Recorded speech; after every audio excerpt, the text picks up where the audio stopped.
I want you to want me. All right, everybody. I am Rick Nielsen. No, I'm not. You know me. I'm Steve from A is for Alice, B is for Bob, C is for Cheap Trick today. Why? Because I am entering a contest being put on by Emma 8 Vinyl Low. You know her. She loves her Cheap Trick. She is also from the not so great state of Illinois. So Emma and I have met a couple times. We met at the MGK Bash, and then about a year and a half ago, we met up to see the Rick Nielsen project, whatever that's called, I forget. Rick Nielsen Trust.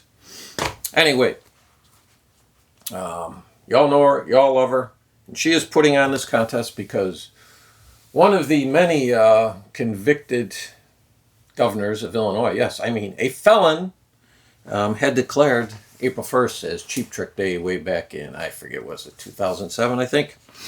So, she's given us 5 prompts plus a bonus question, and she's given away a ton of crap. I can't even remember what it is. There's so much, and I am going to move on here with my answers. So, hence the Cheap Trick Rockford, Illinois shirt. All right, I want you to want me. So she wants us to show an underrated album. Well, I am going to show you a band I saw in 1975 at the Aragon Ballroom. They played with Blue Oyster Cult and Manfred Mann. This is power pop personified. Say that quick 3 times after you had a couple beers. Lead singer, a little bit reminds me of Rod Stewart. Not quite so raspy, but they were fantastic when I saw them. I went out the next day, bought this record. If you like your power pop, get it. They only made 4 albums, unfortunately. Then we have In Color, a visually striking record. I've always liked this cover. The band is called Graveyard, and it's their album Peace. Came out in 2018. They are stoner rock from Sweden. And not only is it a striking album cover, it is a striking piece of vinyl. And you know what? The one thing I don't like about this, though, they made a mistake. I think this, because this is a gatefold, they should have continued the art to the back. I hate that break up there. To me, that's just not right. All right, number 3, Surrender, an album that grew on you over time. And this came out in 74. It's not what I was listening to at the time, really. I was listening to some prog rock, like Yes and ELP. Could never get into Genesis. Lamb Lies Down, Broadway comes out. Our drummer falls in love with it. He wants to play some of their music. That's not what we're playing at all. We're playing heavy hard rock. We're playing Led Zeppelin, Black Sabbath, Deep Purple, Grand Funk, that kind of stuff. Montrose. So I really did not get in this until probably about 2015. So it took me 50 years. Now, for me, it's top 5 Genesis album. Number 4, Budokan Energy. High Energy. Only one album comes to mind. It's a live album. It's kind of staying with the theme of the Budokan. And that is Jay Giles Live. Only knock on this album, it's a single album. Oh man, if this had been a double album, for me it would probably be the greatest live album ever. Ask Gary at Physical Format Rock and Roll. He will tell you the only way to hear Jay Giles is live. And then we've got She's Tight, which is a no-skip album. Well, I have such great taste in music that pretty much every album I own is no-skip. But this one popped in my mind right away. This is from 2015, and the band Imperial State Electric and their fine album, Honk Machine. Yeah, there is no let up on this album. This is 1, 2, 3, 4, 5, 6, 7, 8, 10 bangers. Okay, I'm too old to be using the word banger.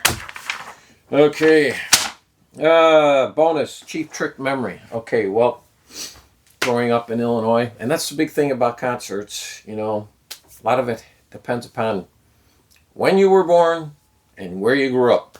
I was born in 56, and I was born in Chicago, and then grew up in the Chicago suburbs. So, very fortunate in that sense, because every band that plays live, they come through Chicago. and, well, Cheap Trick basically being from Chicago, 75 miles northwest. They played Chicago a lot, and I got to see them even before their first record came out. Saw them 3 times, I think, in 1976 at Haymakers, which is a small bar / club in Wheeling, Illinois. And I got lucky because, okay, I'm born in 56. 1975, I'm turning 19, okay? The governor, that time governor, I can't remember who, he probably ended up in jail like most of them, but they changed the law to 19 years old for drinking in the state of Illinois. That didn't last long because they found out that, hey, you give 19 and 20-year-olds a license to drink and drive, that is not a good combination. So I think they changed it back over January 1st of 76. But when I turned 19 in 75, I was able to go into bars, clubs, liquor stores, you name it. So I was fortunate enough to go see Cheap Trick at Haymakers. And can't say I remember a lot about the shows because that's a lot of years and a lot of drinks. So, and I'm quite sure I was probably inebriated all 3 of those nights. But if you want to know what it's like to see Cheap Trick live, Mr. Tom Petty summed it up best when he said, and I'm talking about seeing them live in Chicago, because he did open up for Cheap Trick once. And he said, 3 things you don't want to do.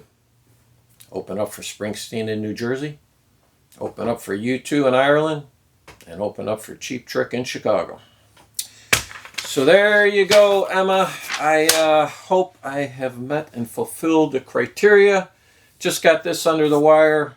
Wanted to think it out. And good luck to everybody who enters. That's it. See you later.